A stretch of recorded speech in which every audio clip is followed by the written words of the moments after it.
투약 돕기 할 때 우리 주의사항 잘 알고 계셔야 합니다. 주의사항. 약을 우리가 이렇게 약을 드시는 거나 약을 발라드리는 거나 이런 거 할 때 우리가 어떻게 돕기를 해드려야 되는지 주의사항. 자, 약국에서 약을 받아온 대로 투약하셔야 된다는 거. 아시죠? 그리고 약을 삼키지 못한 분들은 어떻게 해줘야 돼요? 요양보호사가 약을. 자, 우리 마음대로 갈아야 돼요? 쪼개야 돼요? 안 되죠. 누구에게 물어보셔야 돼요? 의료진에게 꼭 상의하셔야 되고, 처방된 이외의 약을 섞어서 드리면 돼요? 안 돼요? 절대 안 됩니다. 그 다음에 약을 잘못 복용했을 때에는 꼭 시설장이나 관리 책임자 간호사에게 보고하시고요. 그래서 금식인 경우에도 혈압약 등 매일 투약하는 약물은 반드시 투약하게 해드려야 된다 그랬어요. 네. 그 문제가 시험 문제에 아주 잘 나옵니다. 특히 혈압약. 왜 그러냐면 혈압약을 드시다가 끊어버리시는 분들이 꼭 사고가 납니다. 네. 네. 그래서 혈압이 좀 약을 먹으니까 혈압이 정상으로 돌아오거나 아 이제 그만 먹어도 되겠다 라고 생각하시고 딱 끊어버리잖아요. 그럴 때는 꼭 의사하고 상의를 하셔야 된다는 거죠. 그거 꼭 기억해 주시고, 자, 그 다음에 이제 복용을 하실 때 도와드리는 거, 우리 책 274쪽. 자, 만약에 가루약을 드시게 할 거다. 가루약을. 그러면 숟가락을 사용해서 약간의 물에 녹인 후에 투약하실 수 있도록 하는 거 좋죠? 네. 그 다음에 바늘이 제거한 주사기를 이용해서 투약할 수 있도록 하는 것도 좋아요. 근데 용량이 어떨 때? 적은 경우에 가능한 거죠. 용량이 적은 경우. 약의 용량이 많을 때 바늘을 제거한 주사기를 이용한다. 그럼 맞아요? 틀려요? 잘못된 거예요. 약이 적은 경우, 그 다음에 용량이 적은 물약도 같은 방법으로 드릴 수 있죠. 우리 아이들 감기약 먹일 때 그렇게 해보셨죠? 네. 그런 방법입니다. 그 다음에 알약. 자, 알약을 드실 때에는 우리가 약병에서 먼저 약을 어디에다 먼저 약을 덜어내야 돼요? 뚜껑. 그 다음에 손. 이렇게 되죠. 그 다음에 손에 왔던 약은 한 번 만졌다 그러면 약병에 다시 넣으면 돼요? 안 돼요? 절대 안 되죠. 네. 그리고 알약이 개수가 많은 경우에는 나눠서 드셔야 되죠. 두세 번 정도 나누어서 투약한다 그랬어요. 근데 이제 대상자가 편마비여서 손이 떨리거나 입안에 넣는 거를 잘 할 수 없다. 파킨슨이나 이런 중풍이나 이런 것들로 인해서. 그랬을 때는 어떻게 해드려야 돼요? 그죠? 직접 입안에 넣어 주셔야 되겠죠. 그리고 손을 약병에 넣어서 약을 꺼내는 거 절대 안 된다. 그렇죠? 네. 그 다음에 이제 물약을 드실 때에는 뚜껑을 열어서, 자, 뚜껑을 우리가 열었다. 그럼 뚜껑의 윗면이 밑으로 가게 놓으셔야 된다는 거 아시죠? 네. 다 그렇게 하고 계시죠? 그 다음에 계량 컵을 어디에 들고 이렇게 처방된 약을 따라야 돼요? 눈높이. 시험에 가슴 높이 그렇게 나왔어요? 맞아요? 틀려요? 틀려요. 눈높이. 네.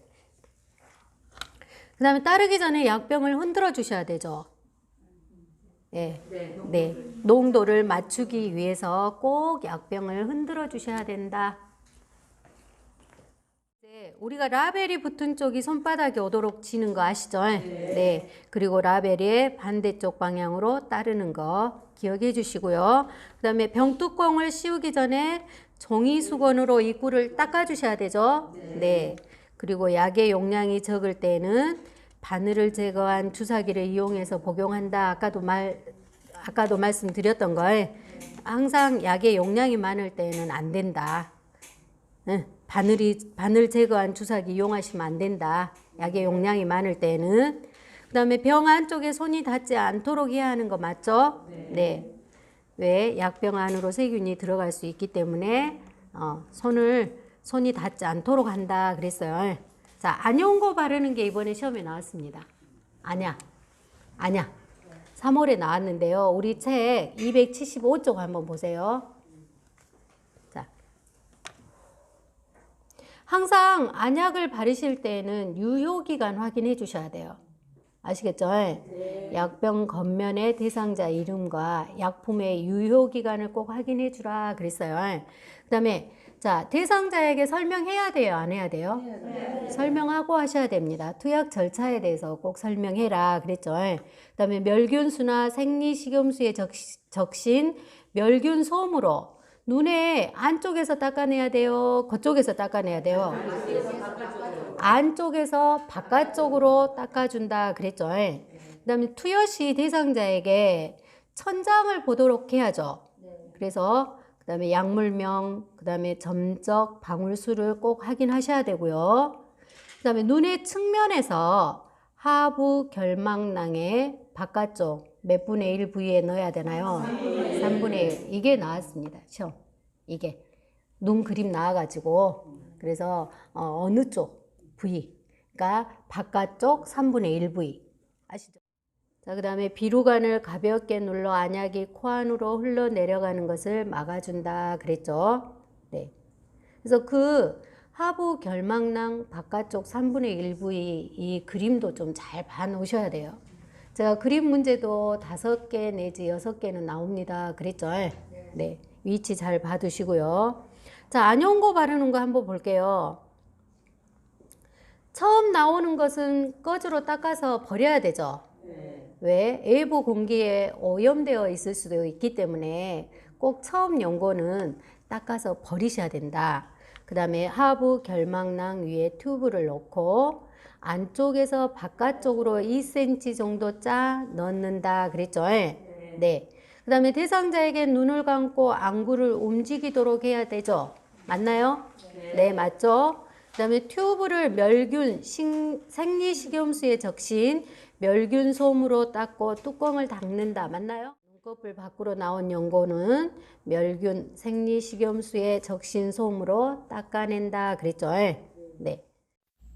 배우신 거 문제 하나 풀어보도록 하겠습니다. 안약 투여 시 점적하는 정확한 위치는 1. 상부 결막낭의 중앙 부위, 2. 하부 결막낭 안쪽 3분의 1 부위, 3. 상부 결막낭 안쪽 3분의 1 부위, 4. 하부 결막낭 바깥쪽 3분의 1 부위, 5. 상부 결막 바깥쪽 3분의 1 부위. 네, 한번 풀어보세요. 답은 4번이죠. 하부 결막낭 바깥쪽 3분의 1 부위. 네, 잘하셨습니다. 안연고 투여할 때 정확한 위치와 방향은 1. 동공 안쪽에서 바깥쪽, 2. 상부 결막낭 바깥쪽에서 안쪽으로, 3. 상부 결막낭 안쪽에서 바깥쪽으로, 4. 하부 결막낭 바깥쪽에서 안쪽으로, 5. 하부 결막낭 안쪽에서 바깥쪽으로. 자, 답은 몇 번일까요? 네, 그렇습니다. 답은 5번입니다. 자, 이제 기약 넣는 거 한번 해볼게요. 기약 투여. 자, 이것도 대상자의 이름이 적힌 약인지, 그 다음에 유효기간 꼭 확인해 주셔야 돼요. 그렇죠? 이것도 투약 절차 설명 꼭 하셔야 돼요. 어르신한테. 그 다음에 대상자가 치료할 길을 위쪽으로 해야 되죠. 근데 시험 문제에 아래쪽 이렇게 나옵니다.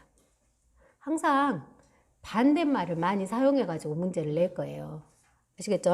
그래서 기약 투여에 편안한 자세를 취하도록 하고, 자, 면봉에 용액을 묻혀 대상자의 귓바퀴와 웨이도를 깨끗하게 닦는다 그랬어요. 웨이도는 귀 입구에서 고막까지의 통로를 우리가 웨이도라고 하죠. 네, 여기를 깨끗이 닦아야 한다 그랬어요. 손으로 약병을 따뜻하게 하거나, 그죠? 네. 잠깐 동안 약병을 온수에 담그는 것도 좋은 방법이에요. 그렇죠? 자, 귀바퀴를 후상방으로 잡아당겨 그래요. 근데 이거를 후하방으로 잡아당겨 이렇게 문제를 냅니다.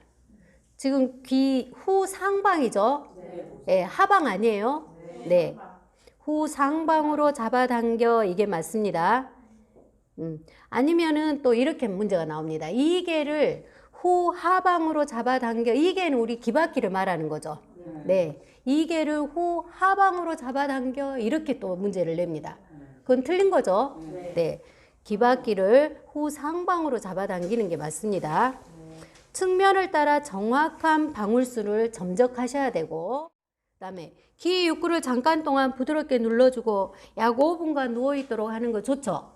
네. 그 다음에 작은 솜을 15분 내지 20분 동안 귀에 느슨하게 끼워 놓았다 제거해라 그랬어요. 이런 그 시간 15분에서 20분 또는 약 5분 이런 것들 좀 기억을 해 주셔야 돼요. 이런 숫자를 많이 틀어서 문제를 냅니다. 아시겠죠? 이런 것들은 변하지 않는 것들이잖아요. 그래서 자, 기약 투여 또 눈 안연고 안약 넣는 것들 시험 문제 아주 잘 나옵니다. 네. 자, 주사 주입 돕기 한번 볼게요. 우리 277페이지 책. 수액병은 항상 대상자의 어디보다 높게? 심장보다 높게. 심장보다 높게. 자, 주사 부위에 붉게 되거나 붓거나 통증이 있을 경우에는 어떻게 하셔야 돼요? 조절기를 잠근 후에 즉시 간호사에게 보고한다 그랬죠. 우리 바늘이 잘못 들어가거나 그랬을 때 부어오르잖아요. 그랬을 때 빨리 조절기를 조정해 놓고 잠궈야 되는 거죠, 말하자면. 잠궈 놓고 간호사를 부르시는 게 맞죠. 주사 주입은 의료행위로 요양보호사가 해도 된다, 안 된다? 안 된다. 간호사가 바늘을 제거한 후에는 1 내지 2분 동안 우리 문지르면 돼요, 안 돼요? 꾹 누르고 계셔야 되죠. 왜? 피멍이 들기 때문에. 그죠? 선생님들 주사 맞아보면 항상 꾹 누르고 계세요. 그러죠? 네.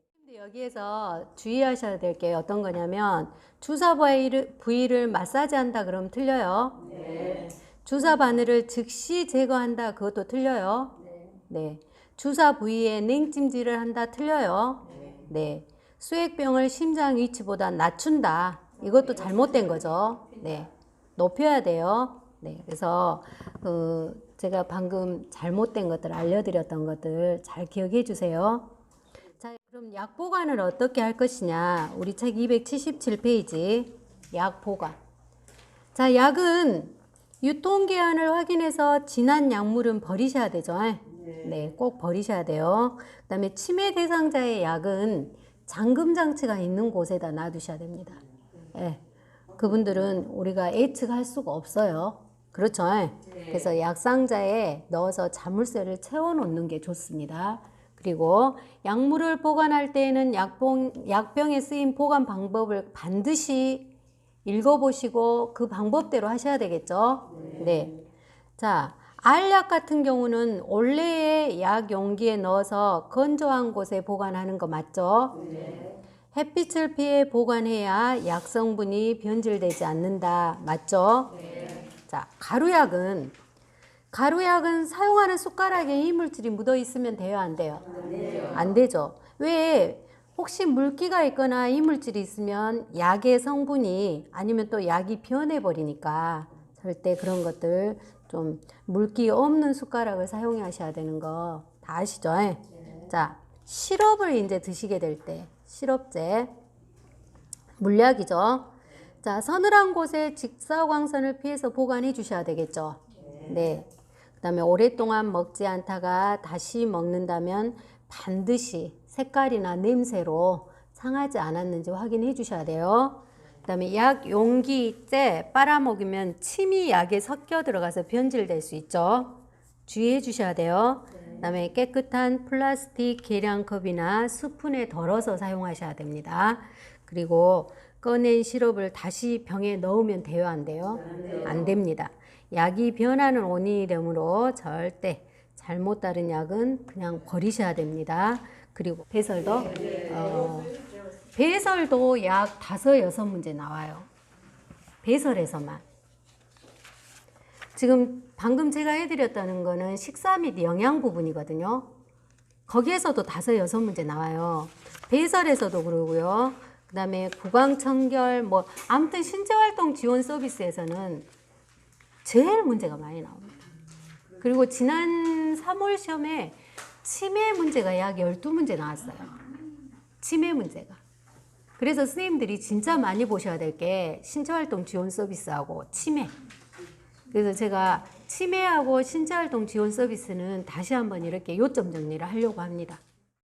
문제 풀어볼게요. 약을 보관하는 방법으로 옳은 것은 1. 알약은 상온에서 습기 많은 곳. 2. 시럽제는 약 용기째 빨아서 먹는다. 3. 꺼낸 시럽은 다시 병에 넣어서 사용한다. 4. 안약은 상온에 그늘진 곳에 보관한다. 5. 가루약을 먹일 때는 물기가 있는 숟가락을 사용한다. 다음 어떤 게 답일까요? 네, 맞습니다. 4번 안약은 상온에 그늘진 곳에 보관한다.